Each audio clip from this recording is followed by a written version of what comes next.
വൻ ഭൂരിപക്ഷത്തോടുകൂടി രണ്ടാമതും അമേരിക്കയുടെ പ്രസിഡന്റ് സ്ഥാനത്തേക്ക് എത്തിയ ഡൊണാൾഡ് ട്രംപിനെ ആളുകൾക്ക് മടുത്തിരിക്കുകയാണോ എന്നതാണ് ചോദ്യം.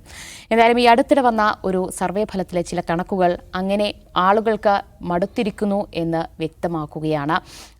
അദ്ദേഹത്തിന് ആളുകൾക്കിടയിലെ ജനപ്രീതി കുറഞ്ഞു വരുന്നതായിട്ടാണ് കാണാൻ കഴിയുന്നത്. ABC ന്യൂസ് അതുപോലെ തന്നെ ഇപ്സോസ് സർവേ ഫലത്തിലാണ് ഈ കണക്കുകൾ വ്യക്തമാക്കുന്നത്. ഈ കഴിഞ്ഞ 80 വർഷത്തിനിടെ ഒരു അമേരിക്കൻ പ്രസിഡന്റിന് ലഭിച്ചിട്ടുള്ള ഏറ്റവും കുറഞ്ഞ റേറ്റിംഗ് ആണ് ട്രംപിന് ലഭിച്ചിട്ടുള്ളത്. അതായത് ട്രംപ് കൊണ്ടുവന്നിട്ടുള്ള പരിഷ്കാരങ്ങളും മറ്റ് തീരുമാനങ്ങളുമൊന്നും ആളുകൾക്കിടയിൽ അത്രയധികം ഇമ്പാക്റ്റ് ഉണ്ടാക്കിയിട്ടില്ല എന്ന് തന്നെയാണ് വ്യക്തമാകുന്നത്. അതിന് പല കാരണങ്ങൾ, അദ്ദേഹം കൊണ്ടുവന്ന ഏതൊക്കെ നയങ്ങൾക്കെതിരെയാണ് ജനങ്ങൾ രംഗത്തെത്തിയിട്ടുള്ളത് എന്നതടക്കം ആ സർവേ ഫലത്തിലുണ്ട്. എന്തായാലും രണ്ടാമതും എത്തിയപ്പോൾ അമേരിക്കൻ സമ്പദ് വ്യവസ്ഥയെ വീണ്ടെടുക്കും എന്നൊക്കെ പറഞ്ഞുകൊണ്ടായിരുന്നു ട്രംപ് അധികാരത്തിലേറിയത്. പക്ഷേ ഇപ്പോൾ അമേരിക്കൻ സമ്പദ് വ്യവസ്ഥ വളരെ മോശം സ്ഥിതിയിലൂടെ കടന്നു പോകുന്നു എന്നാണ് അമേരിക്കയിലെ ജനങ്ങളുടെ വിലയിരുത്തൽ. അതും ട്രംപിനെ അധികാരത്തിലേറാൻ ഒപ്പം നിർത്തിയ വിഭാഗങ്ങൾക്കിടയിലടക്കം ട്രംപിനെ മടുത്തുകൊണ്ടിരിക്കുന്നു എന്നാണ് ആ സർവേ റിപ്പോർട്ടിൽ നിന്ന് വ്യക്തമാകുന്നത്. അജിംസ്, എന്താണ് ട്രംപിന്റെ ജനപ്രീതി ഇങ്ങനെയധികം കുറയാൻ കാരണമായിട്ടുണ്ടാവുക? ദിവ്യ പറഞ്ഞതിലൊരു ചെറിയ തിരുത്തുണ്ട്. അത് ഏതെങ്കിലും ഒരു മാധ്യമ സ്ഥാപനമല്ല, ഒട്ടുമിക്ക മാധ്യമ സ്ഥാപനങ്ങളും, ഫോക്സ് ന്യൂസ് ഉൾപ്പെടെ ട്രംപിനെ വലിയ സപ്പോർട്ട് ചെയ്യുന്നൊരു മാധ്യമ സ്ഥാപനമാണ് ഫോക്സ്. അവരുൾപ്പെടെ നടത്തിയിട്ടുള്ള സർവേകളുണ്ട്. അതിൽ പ്യൂ റിസർച്ച് അവരുടെ സർവേ ഉണ്ട്, ഗാലപ്പ് പോൾസ് ഉണ്ട്. എല്ലാ പോളിലും ഒറ്റ സ്വരത്തിൽ എല്ലാവരും എല്ലാ പോളിലും പറയുന്ന ഒരു കാര്യം, ഇദ്ദേഹത്തിൻ്റെ റേറ്റിംഗ് കുറയുന്നു, അക്സെപ്റ്റൻസ് റേറ്റിംഗ് കുറയുന്നു എന്നുള്ളതാണ്. ആ റേറ്റിംഗ് കുറയാൻ പല തരത്തിലുള്ള പല ഘടകങ്ങൾ അവർ ചോദിക്കുന്നുണ്ട്. പല വിഭാഗം വോട്ടർമാരോടൊക്കെ അത് ചോദിക്കുന്നുണ്ട്. ഇതിൽ ചോദിക്കുന്ന എല്ലാവരും ഒരുമിച്ച് പറയുന്നൊരു കാര്യം, ഇപ്പോൾ രണ്ടാം ലോക മഹായുദ്ധത്തിന് ശേഷം അമേരിക്കയിൽ ഉണ്ടായിട്ടുള്ള പ്രസിഡന്റുമാരിൽ ആദ്യത്തെ 100 ദിവസം, അദ്ദേഹത്തിൻ്റെ ടെന്യൂറിൽ ആദ്യത്തെ 100 ദിവസത്തിനുള്ളിൽ ഇത്രയും കുറഞ്ഞ റേറ്റിംഗ് ഉണ്ടാകുന്ന ആദ്യത്തെ പ്രസിഡന്റാണ് US പ്രസിഡന്റാണ് ഡൊണാൾഡ് ട്രംപ്. അപ്പോൾ ഈ പറഞ്ഞ വ്യത്യസ്ത വിഭാഗത്തിൽപ്പെട്ട വോട്ടർമാരിൽ അവർ സർവേയിൽ പങ്കെടുത്തവരെല്ലാം ഒരേപോലെ അനുകൂലിക്കുന്ന ഒറ്റ കാര്യം, ഈ ട്രംപ് ഈ 100 ദിവസം നടത്തിയിട്ടുള്ള എക്കണോമിക് പോളിസീസ് അതൊരു ദുരന്തമാണ് എന്ന് ബഹുഭൂരിഭാഗം ആളുകൾ സമ്മതിക്കുന്നുണ്ട്. അദ്ദേഹം ചൈനയ്ക്കെതിരെ നടത്തിയ ആ യുദ്ധം, തീരുവായ യുദ്ധം, ആ തീരുവായ യുദ്ധം അമേരിക്കയെ സംബന്ധിച്ച് ഗുണകരമല്ല, അത് വലിയ ദോഷമാണ് ഉണ്ടാക്കിയിട്ടുള്ളത്. ഒന്ന്, വലിയ തോതിലുള്ള വിലക്കയറ്റം ഉണ്ടാക്കിയിട്ടുണ്ട്. ആളുകളുടെ ജീവിത നിലവാരത്തെ തന്നെ ബാധിക്കുന്ന രീതിയിൽ വിലക്കയറ്റം കൂടിക്കൊണ്ടേയിരിക്കുകയാണ്. ട്രംപിൻ്റെ പ്രധാനപ്പെട്ട തെരഞ്ഞെടുപ്പ് വാഗ്ദാനങ്ങളൊന്നായിരുന്നു ഈ ഇൻഫ്ലേഷൻ പിടിച്ചു നിർത്തുന്നുള്ളത്. അത് പിടിച്ചു നിർത്തില്ല എന്ന് മാത്രമല്ല, അത് ഷൂട്ടപ്പ് ചെയ്യുകയാണ് ഇപ്പോൾ ചെയ്തുകൊണ്ടിരിക്കുന്നത്. പിന്നെ വിപണിയിലുണ്ടായ തകർച്ച, ഓഹരി വിപണി ഉൾപ്പെടെ ഉണ്ടായ തകർച്ച സാധാരണക്കാരായ അമേരിക്ക ഡയറക്റ്റായിട്ട് അവരുടെ ജീവിതത്തെ ബാധിച്ചിട്ടുണ്ട്. അതാണ് ഏറ്റവും പ്രധാനപ്പെട്ട കൺസേൺ. എല്ലാവരും ഒരുപോലെ പറയുന്നൊരു കൺസേൺ, ട്രംപിൻ്റെ നയങ്ങളെല്ലാം അമേരിക്കയെ സംബന്ധിച്ച് തിരിച്ചടിയാണ്. രണ്ടാമത്തെ കാര്യം ട്രംപിൻ്റെ വിദേശ നയമാണ്. ട്രംപിൻ്റെ വിദേശ നയത്തെയും ബഹുഭൂരിഭാഗം ആൾക്കാരും എതിർക്കുകയാണ്. എന്ന് മാത്രമല്ല, ട്രംപിനെ പിന്തുണയ്ക്കുന്ന ട്രംപ് വോട്ടേഴ്സായിട്ടുള്ള റിപ്പബ്ലിക്കന്മാർക്കിടയിൽ പോലും ഇദ്ദേഹം റഷ്യയുമായി കൈകോർത്ത് നിൽക്കുകയാണ്, പുടിനുമായി കൈകോർത്ത് നിൽക്കുകയാണെന്ന് തോന്നൽ ഉണ്ടാക്കുന്നുണ്ട്. അത് അമേരിക്കയെ സംബന്ധിച്ച്, അമേരിക്കൻ വോട്ടർമാരെ സംബന്ധിച്ച് അവർക്ക് അമേരിക്കയുടെ വിദേശ നയം വലിയ പ്രശ്നമൊന്നുമല്ല. അപ്പോൾ അമേരിക്ക മറ്റ് രാജ്യങ്ങളോട് എന്ത് ചെയ്യുന്നു, അമേരിക്ക മറ്റ് രാജ്യങ്ങളോട് സ്വീകരിക്കുന്ന സമീപനം എന്താണെന്നുള്ളത് അമേരിക്കൻ വോട്ടർമാരെ സംബന്ധിച്ച് പ്രശ്നമല്ല. ഇപ്പോൾ അമേരിക്ക വേറെ ഏതെങ്കിലും രാജ്യത്ത് പോയി യുദ്ധം ചെയ്യുന്നു, ഏതെങ്കിലും രാജ്യത്ത് ഇൻവേഷൻ നടത്തുന്നു, ഇതൊന്നും ഇപ്പോൾ ഗസയിൽ ആളുകൾ ബോംബിട്ടുകൊണ്ടിരിക്കുന്നു, ഇസ്രായേലിൽ ആയുധം കൊണ്ടുവന്നു, അന്ന് അത്ര വലിയ പ്രശ്നമാവാറില്ല. പക്ഷേ ഇപ്പോൾ വീണ്ടും കാര്യങ്ങൾ മാറിമറിയുന്നു വെച്ചാൽ അമേരിക്കക്കാർക്ക് അമേരിക്കയുടെ വിദേശ നയം തന്നെ പ്രശ്നമാണ്. അത് ഗസയിൽ ബോംബിടുന്ന ഇസ്രായേലിനുള്ള സപ്പോർട്ടാകട്ടെ, യുക്രൈൻ റഷ്യ യുദ്ധത്തിൽ റഷ്യയോടൊപ്പം നിൽക്കുന്ന തോന്നലുണ്ടാക്കുന്ന സമീപനങ്ങളാകട്ടെ. കാരണം ഈ വ്ളാദിമിർ സെലൻസ്കി വൈറ്റ് ഹൗസിൽ വന്ന് നിന്നിട്ട് ഉണ്ടായിട്ടുള്ള ചില നാടകീയ രംഗങ്ങൾ നമ്മുടെ ഓർമ്മയുണ്ടാവും. JD വാൻസും ട്രംപും ചേർന്ന് അദ്ദേഹത്തെ ശകാരിക്കുന്നതും അതൊരു വാഗ്വാദത്തിലേക്ക് പോകുന്നതും സെലൻസ്കി ഇറങ്ങി പോകുന്നൊരു സീൻ ഓർമ്മയുണ്ടാവും. ആ ഒരൊറ്റ സീൻ മതി അമേരിക്കക്കാർക്ക് ട്രംപ് നിൽക്കുന്നത് പുടിനോടൊപ്പമാണെന്നുള്ള തോന്നൽ, പെർസെപ്ഷൻ ഉണ്ടാക്കാൻ.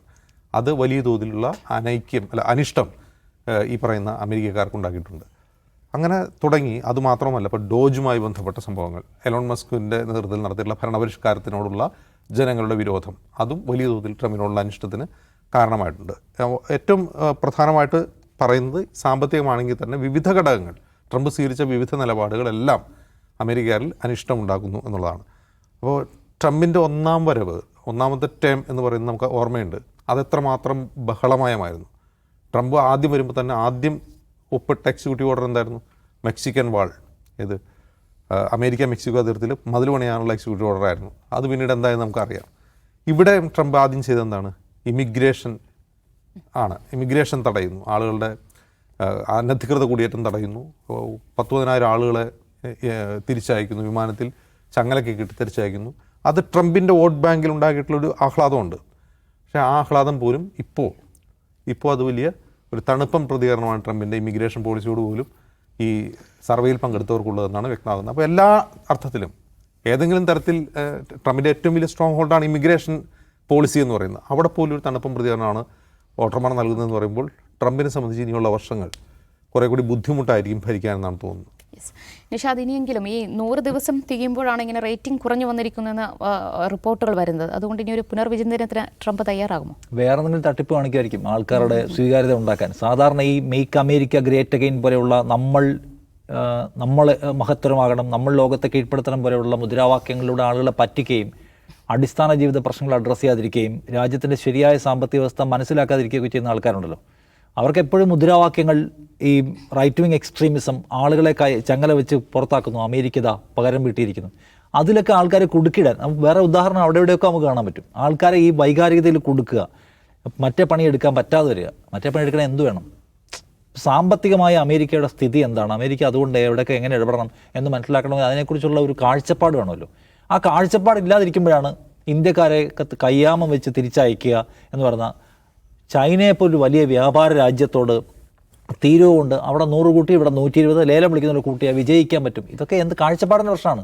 സാമ്പത്തിക ജ്ഞാനമില്ലായ്മയുടെ പ്രശ്നമാണ്. അതുകൊണ്ടാണല്ലോ. എന്നിട്ട് എന്തായി അവസാനം? ഫൈനലി അതിൽ നിന്ന് വിഡ്രോ ചെയ്യേണ്ട മൂഡിലേക്ക് പോകേണ്ടി വന്നു. ചൈന അതിനോട് പ്രതികരിച്ച കണ്ടല്ലോ, വളരെ ക്ലെവറായിട്ട് അവരതിനോട് പ്രതികരിച്ചത്. വിജയിക്കാൻ പറ്റുമോ? അപ്പോൾ ഈ വക തട്ടിപ്പ് സംഗതികൾ കൊണ്ട് വിജയിക്കാൻ പറ്റില്ല എന്ന് അവിടുത്തെ ആൾക്കാർക്ക് മനസ്സിലായി. ഇയാൾ ഷോ മാത്രമാണ്, ഇയാളെ കൊണ്ട് പറ്റില്ല. അതായത് നേരത്തെ അജിംസ് പറഞ്ഞില്ല, അതായത് ഈ 100 ദിവസം കൊണ്ട് കഴിഞ്ഞ 80 വർഷത്തെ അമേരിക്കയുടെ ചരിത്രം എടുത്താൽ മറ്റേതെങ്കിലും പ്രസിഡന്റ് ഇത്ര വേഗത്തിൽ പ്രീതി ഇടിഞ്ഞിട്ടില്ല ജനങ്ങളുടെ. കൂടെയുള്ള ആൾക്കാർ പോലും അദ്ദേഹത്തെ കൈവിട്ട് കളയാണ്. എന്ന് വെച്ചാൽ 37% ആൾക്കാർ മാത്രമേ വിചാരിക്കുന്നുള്ളൂ ഇയാളെ കൊണ്ട് ഈ പണി നടക്കുമെന്ന്. ബാക്കി ബഹുഭൂരിപക്ഷം മനുഷ്യരും അമേരിക്കയെ ഗ്രേറ്റ് അഗെയിൻ ആക്കാൻ പറ്റില്ല എന്ന് മാത്രമല്ല, അമേരിക്കയെ ലോകത്തിന് മുമ്പിൽ പരിഹാസ്യമാക്കിയെന്ന് വിചാരിക്കുന്നു ബഹുഭൂരിപക്ഷം ആൾക്കാർ. അമേരിക്ക ലോകത്തെ ഒരു സുപ്രീമസിയുള്ള രാജ്യമായിരുന്നു. ലോകത്തെല്ലാവരും എല്ലാ കാര്യത്തിലും അമേരിക്കയെ അംഗീകരിച്ചിരുന്നു. അമേരിക്കയുടെ സാമ്പത്തിക കാര്യത്തിലെ മികവിൽ, ലോകരാഷ്ട്രീയത്തിൽ ഇടപെടാനുള്ള മികവിൽ, എല്ലാ കാര്യത്തിലും അമേരിക്ക വാല്യൂ ചെയ്തിരുന്നുവെങ്കിൽ ഇപ്പോൾ അമേരിക്ക ഒരു തമാശ രാഷ്ട്രമാക്കിയിരിക്കുന്നത് മാത്രമല്ല, ചൈനയെ പോലുള്ള നമ്മുടെ നിതാന്ത ശത്രുവിന് മുമ്പിൽ നമ്മൾ തോറ്റുപോകുന്ന ഫീൽ പോലും ഉണ്ടാക്കി. അത് ഇയാൾ ചെയ്ത മണ്ടത്തരം കൊണ്ടാണ് എന്ന് പറയാണ്. അപ്പോൾ അത് സ്വാഭാവികമാണെന്ന് ഞാൻ പറയാം. കാരണം കാഴ്ചപ്പാടില്ലാത്ത മനുഷ്യർ, സകല അന്താരാഷ്ട്ര ട്രീറ്റുകളിൽ നിന്നും പിൻവാങ്ങുന്ന ഒരാൾ, വ്യാപാര യുദ്ധങ്ങൾ കണ്ണും മൂക്കും ഇല്ലാതെ പ്രഖ്യാപിക്കുന്ന ഒരാൾ, പിന്നെ ഈ പറഞ്ഞ കുടിയേറ്റ വിരുദ്ധത പോലെയുള്ള വംശീയമായ സംഗതികളെ കത്തിച്ചു പിടിച്ച് അതിൽ നിന്ന് ജയിക്കുന്ന ഒരാൾ, സ്വാഭാവികമായ വീഴ്ചയിലേക്ക് അയാൾ എത്തിയിരിക്കുകയാണ്. അമേരിക്കയെ സംബന്ധിച്ച് നേരത്തെ ഡോജിൻ്റെ കാര്യം പറഞ്ഞു. അപ്പോൾ നമ്മൾ ഭരണപരമായ എഫിഷ്യൻസി കൊണ്ടുവരാൻ പോവുകയാണ്. ആ എഫിഷ്യൻസി കൊണ്ടുവരുന്നതിൻ്റെ ഭാഗമായിട്ട് നമ്മൾ മസ്കിനെ ചുമതല ഏൽപ്പിക്കുന്നു. മസ്കിൻ്റെ പ്രീതി ഇടിഞ്ഞു കഴിഞ്ഞ ആഴ്ച. അയാൾ ഈ പണി നിർത്തി പോകാൻ പോവുകയാണ്.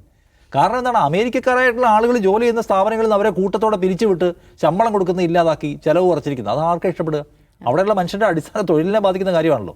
അപ്പോൾ ഈ ചെയ്യുന്ന കാര്യങ്ങൾ മുഴുവൻ മണ്ടത്തരമാണെന്ന് ജനങ്ങൾക്ക് മനസ്സിലാവുന്നുണ്ട്. ഈ ചെയ്യുന്ന കാര്യം ഇപ്പം തീരുവയുടെ യുദ്ധം പ്രഖ്യാപിക്കുമ്പോൾ ആരാ അത് അഫക്റ്റ് ചെയ്യുന്നത്?